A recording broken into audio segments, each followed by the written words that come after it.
Multiple deaths when a bus plunges over a bridge in KZN. Post non-traumatic White House stress from the president as the lights go down at a symposium in Cape Town. They darkened the room, and for a moment I wondered, what is this? It's happening to me again. Remembering a legend on stage and screen, award-winning actor Presley Chweneyagae has died at age 40. And if you saw this morning in Morgan's Bay, you weren't hallucinating. There's a seal on the loose.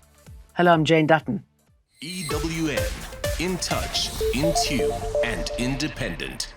Faulty brakes are believed to be the reason a bus plunged over a bridge this morning in Tongaat in northern KZN. 3 people have died and many more are injured. IPSS, as well as various other emergency services, are currently on scene on the R102 at the Tongaat River Bridge, where a fully laden bus has gone over the bridge. Reports from the scene so far indicate that at least 3 people are deceased and 12 have sustained serious injuries. Oh my God! What a... Oh! No! What the... Oh my God, Allah! Oh my God! Oh my God! What the...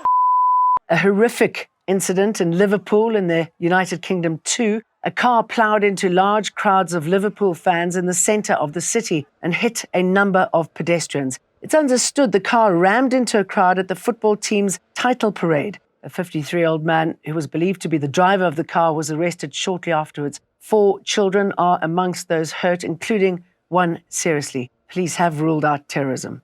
I know that people will understandably be concerned by what has happened tonight. What I can tell you is that we believe this to be an isolated incident, and we are not currently looking for anyone else in relation to it. The incident is not being treated as terrorism. A human trafficking expert testifying in sentencing proceedings relating to the Joshlin Smith trial says human trafficking is on the rise in the country, but the criminal justice system is lagging behind that criminal trend. Joshlin's mother, Kelly Smith, Jacqueline Apollos and Stefano van Rijn face lengthy sentences after being found guilty of kidnapping and human trafficking. The child, who was 6 years old when she disappeared from a Middelport home in Saldanha in February last year, is still missing. Defence attorney Nobachle Mkabai, who represents accused number 2 Stefano van Rijn, questioned state witness Dr. Marcel van der Walt about a report he compiled on human trafficking. Van der Walt, who has 20 years' experience in combating human trafficking as a police officer and researcher, compiled the report to assist the court in reaching an appropriate sentence for the accused. Mkabai asked Van der Walt why he said Joshlin could have been harmed. He replied, saying there's enough information about what happens to human trafficking victims. Well-documented and coherent and consistent themes and patterns in terms of the egregious harms that befall victims of trafficking, especially when we're talking about young girl children the age of Joshlin. Lawyers for Kelly Smith and Jacqueline Apollos opted not to question Van der Walt. A social worker who was a probation officer for the accused is testifying about the reports he compiled after the arrests.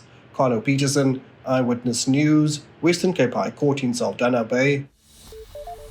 Communications and Digital Technologies Minister Solly Malati has taken to Parliament to defend his policy directive to ease company transformation targets and BEE requirements. Political parties other than the DA have slammed Malati for his decision, which will allow companies to contribute to South Africa in ways other than the traditional ownership model of 30% local ownership as required by broad-based black economic empowerment legislation. Malati says the decision is not favouring Elon Musk's Starlink, but rather to increase competition in the sector in order to lower prices. I'm pretty clear that transformation is sacrosanct in our country, that it's a non-negotiable in order for the country to achieve its aspirations. So we are not attempting to open a special dispensation for Starlink. In Parliament, the President has said he's keen to end the racial classification system, but that it's necessary to address past inequalities.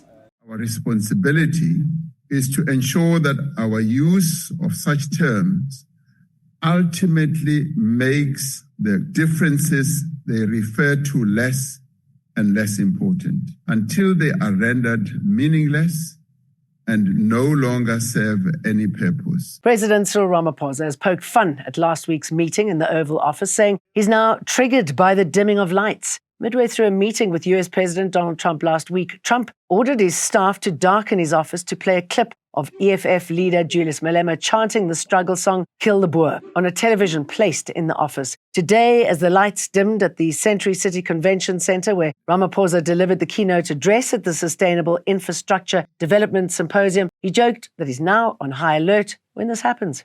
So when I came in, I saw the room going a bit dark.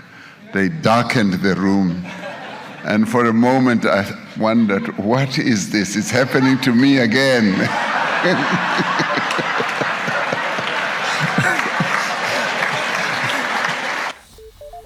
Who is behind these murders in Sandton, Johannesburg? Police are searching for a man believed to be linked to the murder of a Johannesburg woman. Olerato Mongale was last seen yesterday being picked up from her home in Athol by her alleged killer. It's believed the pair were going out on a date and were later spotted driving through Alexandra and Kew. This follows two other similar incidents in the area. Police's Atlenda Mate says the man, known only as John, was driving a white VW Polo fitted with a cloned number plate. The men fetched Olerato at her residential complex in Athol, Johannesburg at around 3 p.m. 2 hours later, she was found murdered and her body dumped in Lombardy West. Some of the belongings of the victim, which include a phone and a handbag, were found abandoned on 9th Road in Kew, Johannesburg. Bad news for residents in the east of the city of Tshwane. They'll have no water for 4.5 days while Rand Water conducts maintenance work on its Mapleton system. The work being done includes replacement of infrastructure and repairing of old pipes.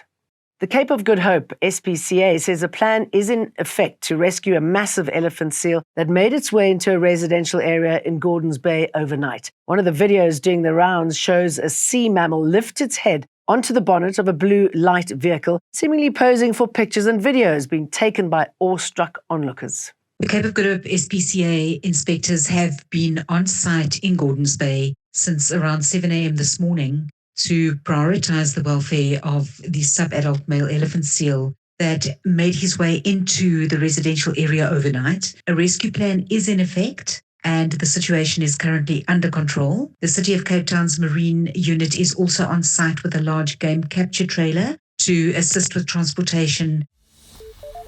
The curtain has closed as Presley Chweneyagae, the boy who once ran the gritty streets of Tsotsi, takes his final bow. Chweneyagae shot to international fame in 2005 when he starred in the film that didn't just win an Oscar but won hearts across the globe. He played the role of a young gangster with a stolen baby, a bruised heart, who dominated the streets of Johannesburg. After Tsotsi, Chweneyagae continued to grace local screens in productions like The River, where he played Cobra. Because I only operate with bombastic words. I'm surely when it is most tantamount to tell Hore, this guy, only that aura elong Hore, who pushes some easy exuberance. Elong Hore, it might be an asset, yeah, public speaking. It was this versatility that kept fans glued to the screens. As South Africa mourns one of its cinematic sons, fans remember the villain, hero, misunderstood uncle, and fierce advocate for the arts. Zoleka Kodashem, Eyewitness News. Saying goodbye to Darren Scott at the age of 61 years. The radio veteran died of stage 4 cancer in the early hours of this morning. He was first diagnosed with an aggressive form of skin cancer in 1986, which resurfaced multiple times. Scott once worked at 702 Music Radio and 702 Talk Radio, Radio 5, and more recently, Hot FM.